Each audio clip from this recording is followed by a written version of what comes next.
بسم اللہ الرحمن الرحیم۔ حضرت خالد بن ولید اذنیدین میں فتح حاصل کرنے کے بعد مسلمان کا رخ واپس دمشق کی جانب ہو گیا۔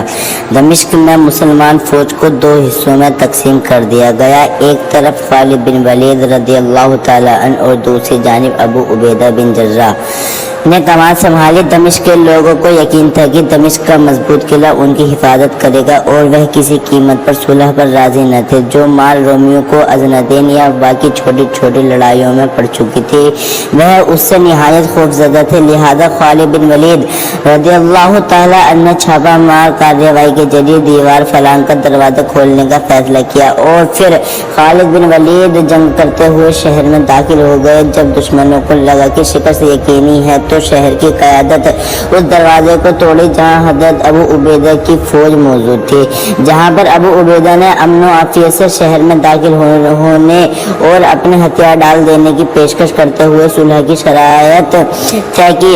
حضرت ابو عبیدہ نے ان کو امان دے دی۔ دوسری جانب ان سب سے انجان خالد بن ولید رضی اللہ تعالی عنہ ابھی بھی جنگ کر رہے تھے۔ یہاں پر ایسا ایک عجیب و غریب منظر دیکھنے کو ملا کہ دونوں مسلمان فوجیں دمشق کے بیچ میں آپس میں ملتی ہیں، جس میں ایک فوج امن سے داخل ہو رہی تھی اور دوسری طرف انجان خالد بن ولید رضی اللہ تعالی عنہ کی تلوار سے خون ٹپک رہا ہوتا ہے۔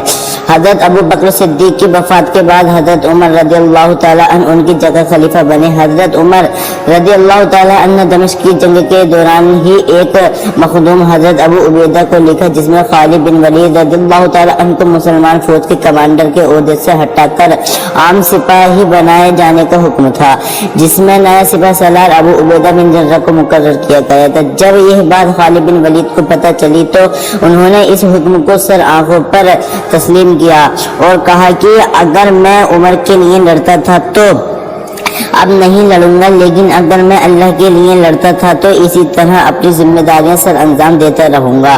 اور خالد بن ولید رضی اللہ تعالی عنہ کی تلوار ویسے ہی چلتی رہی جس طرح ایک مجاہد اور اللہ کے سپاہی کی تلوار چلتی ہے۔ ایسا کرنا حضرت عمر رضی اللہ تعالی عنہ کے پیش نظر ایک حکمت تھی اور حضرت عمر رضی اللہ تعالی عنہ نے بعد میں اس کی وضاحت بھی کی۔ لوگوں کو بتایا کہ مسلمانوں کو فتح خالد کی وجہ سے ہوتی ہے اور ان کا اللہ پر یقین کمزور نہ ہو، اسی لیے انہوں نے یہ حکم دیا تھا۔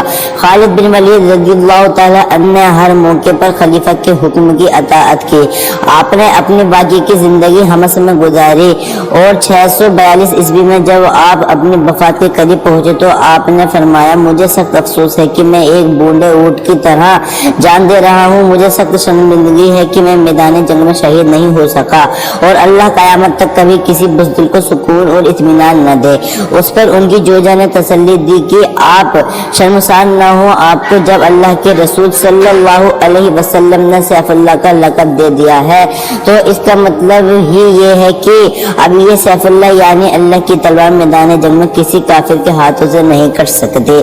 آپ کے نصیب میں شہادت نہیں تھی۔ آپ نے اپنی اہلیہ کی طرف سے اس تسلی کے بعد اللہ کا یہ شعر ذرا پرسکون ہوا، جس کے بعد 642 عیسوی میں ہی آپ انتقال فرما گئے۔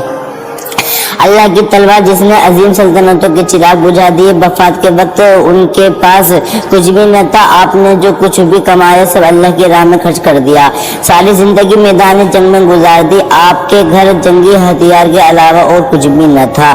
جب حضرت خالد بن ولید کے انتقال کی خبر شام سے مدینہ پہنچی تو کوہرام مچ گیا۔ حضرت عمر رضی اللہ تعالی عنہ پہلے تو لوگوں کو منع کرنے کی کوشش کرتے رہے، لیکن جب معلوم ہوا کہ یہ خالد بن ولید کی وفات کی خبر ہے تو پھر وہ بھی خاموش ہو گئے۔ پھر اہل مدینہ سے کہا کہ آج جو آنکھ رونا چاہتی ہے وہ آج رو لے، جو زبان کچھ کہنا چاہتی ہے وہ کہہ لے، کیونکہ وہ جو کچھ بھی کہے گی سچ ہی کہے گی۔ لوگوں کو دوبارہ عبد الخالد بن ولید کے وجود پر رونے کا موقع نہیں ملے گا۔